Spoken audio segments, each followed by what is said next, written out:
آج ہمارے چہرے کو کوئی دیکھ لیتا ہے تو کیا کہتا ہے؟ بیوٹی پارلر میں لگتا وقت زیادہ گزار رہے ہیں آپ.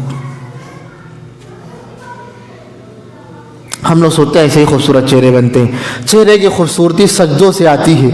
چہروں کی خوبصورتی قرآن مجید کی تلاوت سے آتی ہے. زبان کی خوبصورتی قرآن مجید کی تلاوت سے آتی ہے. آنکھوں کا نور قرآن مجید کو دیکھنے سے آتا ہے.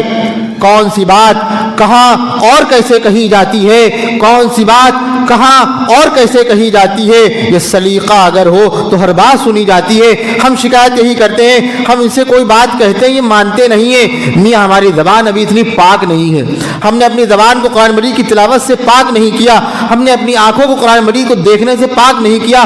ہماری زندگیاں نہیں, ہماری راتیں نہیں, ہمارے دن نہیں, ان آنکھوں کی یہ آنکھیں ناپاک چیزیں دیکھ دیکھ کر کے اتنی گندی ہو گئی ہیں. لوگ کہتے ہیں میاں آپ گھر میں آتے ہو بچہ میرا رونے لگتا ہے, آپ کی آنکھیں بڑی گندی ہیں. لوگ ہم سے یہ کہہ رہے ہوتے, ظاہر سی بات ہے ہمیں برا لگتا ہے. سیاہ بھر کی اوقات نہیں, ہم سے یہ کہہ رہے ہیں. اوقات دیکھیے, منہ دیکھا ہے, منہ اس نے دیکھا ہو یا نہ دیکھا ہو, ہم اپنے گریبان میں جا کر کے دیکھیں. ہم نے ان آنکھوں سے کئی سال بیت گئے, ابھی تک قرآن مجید کی ایک آیت کو نہیں دیکھا. کتنے سال بیت گئے, ہم نے ان ہاتھوں میں قرآن مجید کو اٹھایا نہیں. کتنے سال بیت گئے, آج تک ہماری زبان قرآن مجید کی لذت سے محروم ہے. کتنے سال بیت گئے, آج تک ہم نے درود شریف نہیں پڑھا.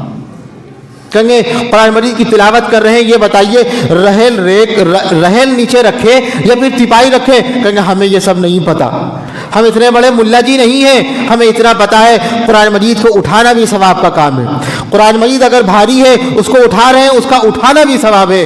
میرا دل یہ چاہتا ہے ہم قرآن مجید رحل میں نہ رکھ کر کے پڑھنے کے بجائے ہاتھ میں لے کر کے پڑھیں. میاں اٹھانے کا ثواب بھی ہمیں مل جائے گا, نہیں ملے گا.